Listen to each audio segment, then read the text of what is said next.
अस्सलामु अलैकुम वरहमतुल्लाहि वबरकातुहू। बिस्मिल्लाहिर्रहमानिर्रहीम। अल्हम्दुलिल्लाहि रब्बिल आलमीन वस्सलातु वस्सलामु अला मुहम्मद इब्न अब्दिल्लाहिल अमीन व अला आलिहि व सहबिहि अल्लज़ीना सारू फी नुसरति दीनिही सैरन हफ़ीफ़न अम्मा बअद। क़ाल अल्लाहु तआला फी कलामिहिल मजीद अऊज़ु बिल्लाहि मिनश शैतानिर रजीम बिस्मिल्लाहिर रहमानिर रहीम। लैसा लिल इंसानि इल्ला मा सआ व अन्ना सअयहु सौफ़ा युरा। वक़ाल नबी सल्लल्लाहु अलैहि वसल्लम अन्निकाहु मिन सुन्नती फमन रग़िबा अन सुन्नती फलैसा मिन्नी। बिरादराने वतन, हिंदुस्तान के बाग़योर नौजवानों, भारत के कोने कोने से तशरीफ लाए आज की इस निकाह को कामयाब बनाने के लिए पंचायत अंसारियान समिति के बड़ी खां हजरात, सबसे पहले मैं मुबारकबाद देता हूं जनाब लियाकत हुसैन अंसारी साहब, हफीज अंसारी साहब, रिजवानुद्दीन अंसारी साहब, अकील हुसैन साहब और उनके तमाम साथियों और सहयोगियों को, जिनकी अथाह और अनथक कोशिशों से हम और आप लोग यहाँ जमा हुए हैं। किसी शायर ने क्या खूब कहा है कि गैर परों से उड़ सकते हो हद से हद दीवारों तक, गैर परों से उड़ सकते हो हद से हद दीवारों तक, अंबर पर तो वही उड़ेंगे जिनके अपने पर होंगे। तो आज लियाकत हुसैन अंसारी साहब और उनकी टीम ने यह साबित कर दिया है कि अगर हिम्मत करे तो क्या नहीं इंसान के बस में, अगर हिम्मत करे तो क्या नहीं इंसान के बस में, यह कम हिम्मती जो बेबसी मालूम होती है। अजीजाने मन, मुझे खुशी भी इस बात की है कि आप लोग जमा हुए हैं और शिकवा भी है और दुख भी है और शिकायत भी है जो मैं आप लोगों से करना चाहता हूं। आप लोग उस मुल्क में रहते हैं जो गांधी जी का मुल्क है, हम और आप उस मुल्क में रहते हैं जो डॉक्टर अंबेडकर का मुल्क है, हम और आप उस मुल्क में रहते हैं जो सरदार पटेल, मौलाना अबुल कलाम आजाद, रफी अहमद किदवई, बिस्मिल भगत सिंह और आजाद का मुल्क है। लेकिन अफसोस है कि आज इस मुल्क पर फिजा के बादल मंडरा रहे हैं। आज इस मुल्क को कुछ लोग तोड़ने की कोशिश कर रहे हैं। फिरकापरस्त ताकतें ये चाहती हैं कि भारत की गंगा जमुनी तहजीब, भारत की एकता, भारत की सभ्यता और भारत की अखंडता को खंडित किया जाए। लेकिन आज लियाकत हुसैन अंसारी साहब ने यहाँ लाखों लोगों को जमा करके ये बता दिया है कि जिसमें हिंदू भी मौजूद हैं, मुसलमान भी मौजूद हैं, सिख भी मौजूद हैं, ईसाई भी मौजूद हैं, जैन भी मौजूद हैं, सभी धर्मों के मानने वाले लोग मौजूद हैं। और वो ये पैगाम देना चाहते हैं कि वो लोगों जो भारत को खंडित करना चाहते हो, भारत को एक बार और विभाजन की ओर ले जाना चाहते हो, काले कानूनों के जरिए से, अपनी गलत पॉलिसियों के जरिए से, अपनी दागदार नीतियों के जरिए से हम एक बार फिर अपने वतन को बंटने नहीं देंगे, तकसीम नहीं होने देंगे।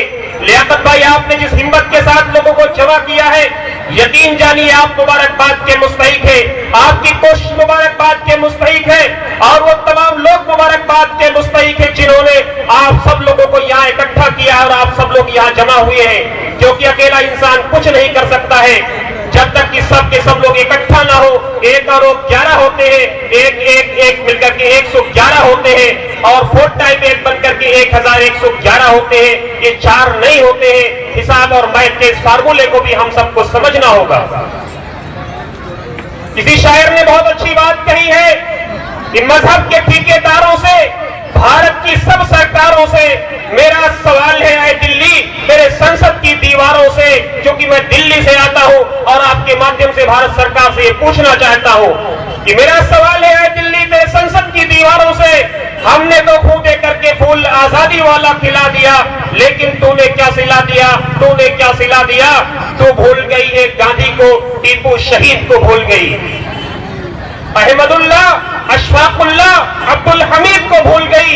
कुछ भी हो कहीं हो देश में जिम्मेदार हम ही कहलाते हैं, इतनी कुर्बानी देकर भी गद्दार हम ही कहलाते हैं। दिल्ली बता, आप सवाल पूछिए दिल्ली से, आप पूछिए कि दिल्ली बता धोखा तुझे कब हमने दिया है? इतराने के लायक जो है सब हमने दिया है।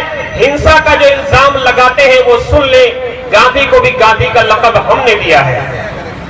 दोस्तों घबराइए मत, मायूस मत होइए। आप याद कीजिए आजादी से पहले की तारीख को, यही अंसारी समाज के लोग थे, यही मोमिन कॉन्फ्रेंस थी जो लीगियों से एक वक्त दो लोगों से लड़ रहे थे। एक तरफ लीगियों से लड़ रहे थे और दूसरी तरफ सावरकरवादियों से लड़ रहे थे। वो उन लोगों से लड़ रहे थे जिन लोगों ने भारत को विभाजन करने की प्लानिंग कर ली थी। एक तरफ लीगी थे, दूसरी तरफ सावरकरवादी थे, गोडसेवादी थे।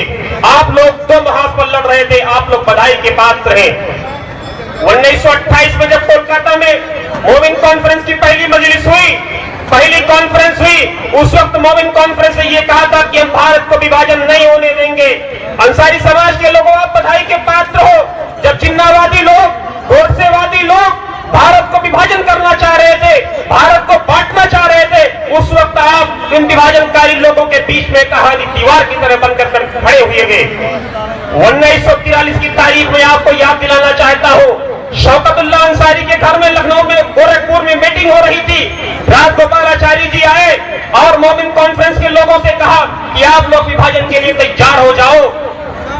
किन्हीं कारणों से हिंदू लोग तैयार हो गए हैं, चंद लोग तैयार हो गए हैं। मोमिन कॉन्फ्रेंस के लोगों अगर आप तैयार हो जाओगे तो बहुत बड़ी समस्या का समाधान हो जाएगा। कुर्बान जाइए लियाकत हुसैन अंसारी साहब, शौकतुल्ला अंसारी साहब और उनके साथियों पर, जिन्होंने राजगोपालाचारी जी को खुले लफ्जों में कह दिया था कि हम खुद को टुकड़े होना बर्दाश्त कर लेंगे, अपने सीने पर तो गोली खा लेना बर्दाश्त कर लेंगे, लेकिन भारत के सीने पर चाकू और तलवार और छुरी नहीं चलने देंगे। पंचायत अंसारियान समिति के लोगों, तुम्हारी वो तारीख है कि जब तुमने चाहा तो हवाओं का रुख मोड़ दिया, बातें सरसर चली तो तुमने कहा यह तुम्हारा रास्ता नहीं। अंसारी समाज के लोगों, तुम्हें क्या मालूम है? तुम्हें अपनी तारीख नहीं मालूम। अगर अपनी तारीख मालूम होती तो आज संसद को हिलाने की ताकत तुम्हारे अंदर मौजूद थी, लेकिन तुमने तारीख को नहीं पढ़ा। तारीख को पढ़ो, समझो और अपने अजदाद की कुर्बानियों को याद करो, शौकतुल्ला अंसारी की कुर्बानियों को याद करो आसिम बिहारी रहमतुल्लाह अलैह को, याद करो अब्दुल कय्यूम अंसारी साहब के कारनामों को कि संसद में आपका एक नुमाइंदा हुआ करता था, सभी विधानसभाओं में आपके लोग हुआ करते थे, लोकसभाओं में आपके लोग हुआ करते थे, नगर पंचायतों में आपके लोग हुआ करते थे, नगर परिषदों में आपके लोग हुआ करते थे। 2.5 करोड़ आपके सदस्य 1930 में थे। क्या आज मोमिन कॉन्फ्रेंस के 2.5 करोड़ सदस्य हैं? अफसोस होता है और दुख होता है। 1939 में जब गोरखपुर में ज़हीरुद्दीन बाबर की कॉन्फ्रेंस, ज़हीरुद्दीन साहब की अध्यक्षता में कॉन्फ्रेंस हुई, मोमिन कॉन्फ्रेंस, तो आपने पूर्ण स्वराज की मांग रखी थी। आपने कहा था कि हमें आजादी आधी अधूरी नहीं चाहिए। आप लोगों ने जिन्नावादियों के विरोध में एक प्रदर्शन बुलंद किया था और ये अलग जगाई थी कि हमें अगर आजादी चाहिए तो हमें पूर्ण स्वराज चाहिए। और जो ये चंद ब्राह्मणवादी, मनवादी और अशराफ लोगों को वोटिंग का राइट हासिल है, हमें वो राइट नहीं चाहिए। हमें सभी लोगों को वोटिंग का राइट चाहिए। मोमिन कॉन्फ्रेंस के लोगों, आपकी ये कुर्बानियां हैं, अपनी कुर्बानियों को याद करो, अपने पूर्वजों की कुर्बानियों को याद करो। 1939 की कॉन्फ्रेंस में 1943 की जो कॉन्फ्रेंस हुई थी, इसमें जो 8वां अधिवेशन मोमिन कॉन्फ्रेंस का था, जिसमें 2000 की तादाद में 100 खातीन शरीक हुई थी। आप याद कीजिए 1943 में आप औरतों को भी साथ लेकर के चलते थे, आप मर्दों को भी साथ लेकर के चलते थे। आज लियाकत हुसैन अंसारी साहब उसी समा को अलग जगा रहे हैं। आप उनको ताकत दीजिए, उनको कुव्वत दीजिए और उनके जज्बे को सलाम करिए।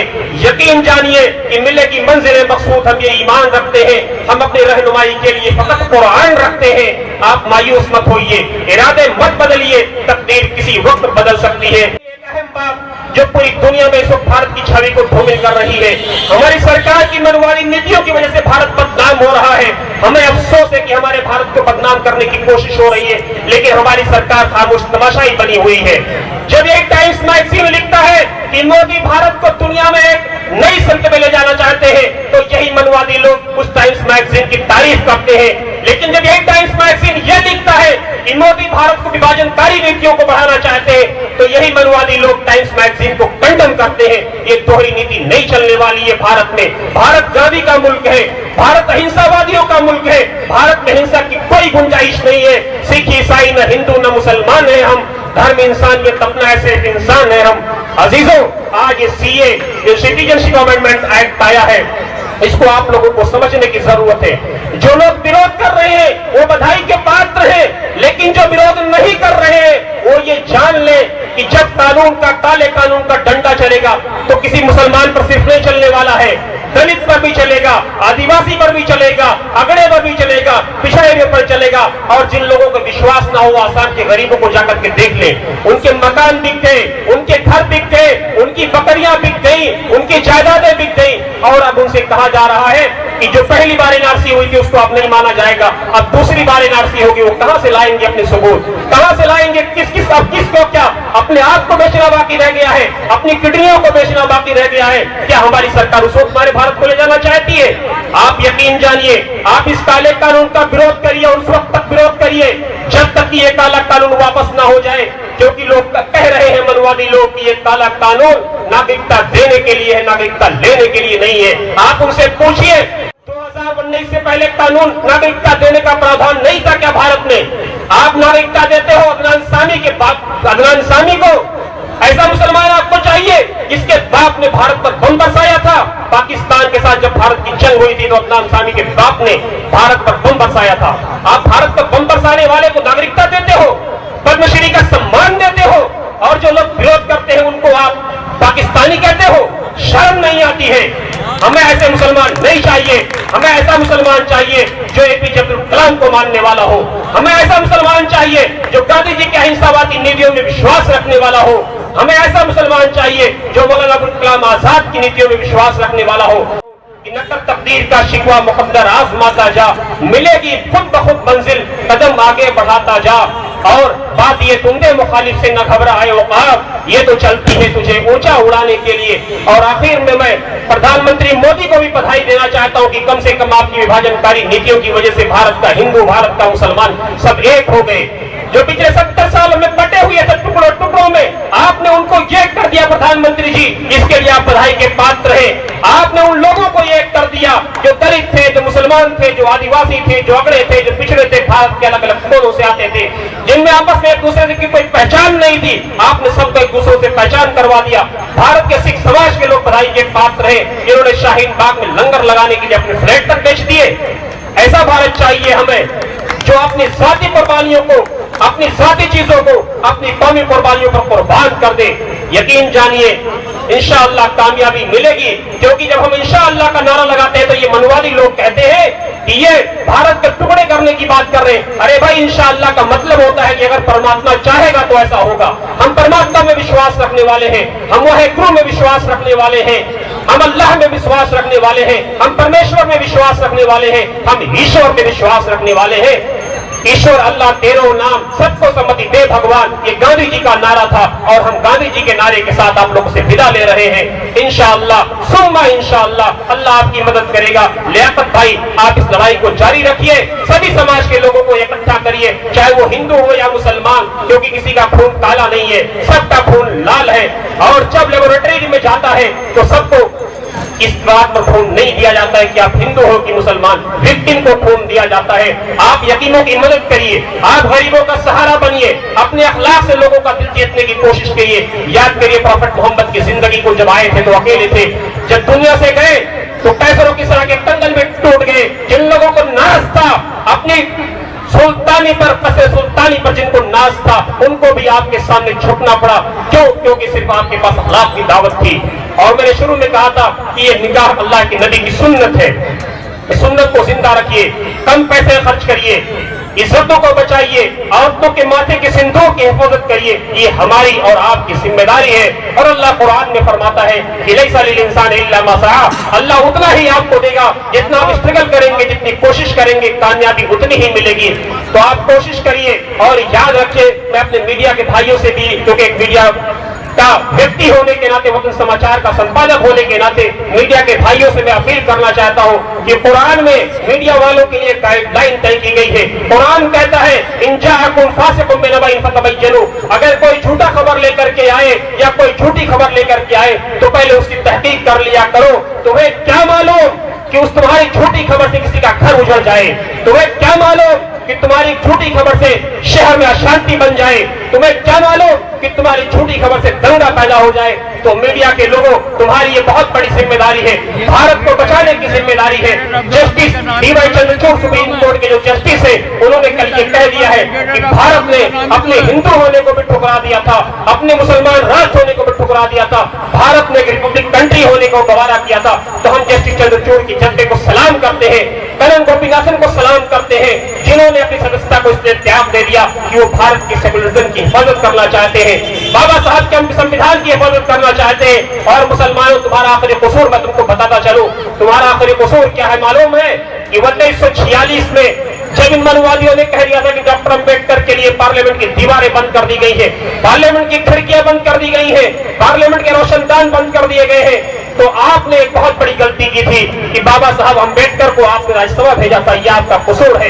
ये मनुवादी इसलिए आपसे जल रहे हैं कि क्यों आपने 1946 में बाबा अंबेडकर को राज्यसभा भेजा था, क्यों बाबा साहब अंबेडकर आपकी वजह से संविधान सभा के सदस्य बने थे। तो आप फख्र करिए इस बात पर, मनवादियों से कहिए कि अगर हमारा यह कसूर है कि हमने अंबेडकर को राज्यसभा भेजा था, तो हम ये कसूर 100 बार करने को तैयार हैं। हमारा अगर ये कसूर है कि हम अंबेडकर को मानने वाले लोग हैं, तो हम ये कसूर 100 बार करने को तैयार हैं। लेकिन तुम तो बताओ कि तुमने 52 साल तक अपने हेडक्वार्टर पर तिरंगा को नहीं फहराया, तुमने तिरंगे को नहीं स्वीकारा, तो तुम बताओ तुम्हारा क्या कसूर है। हम तो कहते हैं कि पाकिस्तान के आर्मी स्कूल पर हमला करने वाले आतंकवादी थे, लेकिन तुम तो बताओ कि जामिया मिल्लिया इस्लामिया पर हमला करने वाले कौन लोग थे। हम तो कहते हैं कि जिन लोगों ने गौतम बुद्ध की प्रतिमा पर अफगानिस्तान में हमला किया वो आतंकवादी थे, लेकिन तुम भी तो बताओ कि जिन लोगों ने आईन और कानून की हिफाजत को रोकते हुए बाबरी मस्जिद को शहीद कर दिया, उनके बारे में तुम्हारी क्या राय है। हम तो कहते हैं कि पाकिस्तान में बच्चों पर गोली चलाने वाले लोग आतंकवादी हैं, लेकिन तुम भी तो बताओ कि जेएनयू में आयशी घोष पर हमला करने वाले कौन लोग हैं। दोस्तों, आप यकीन रखिए कि ये लड़ाई राइट वर्सेस रॉन्ग की लड़ाई है, ये वो लड़ाई ब्रह्मवाद वर्सेस तिरंगावाद की लड़ाई है, ये लड़ाई संविधान वर्सेस मनुवाद की लड़ाई है। और इस लड़ाई में आपकी जय जयकार होगी, आप जीतेंगे, इंशाअल्लाह आप जीतेंगे। जय हिंद, जय भारत, हिंदुस्तान जिंदाबाद।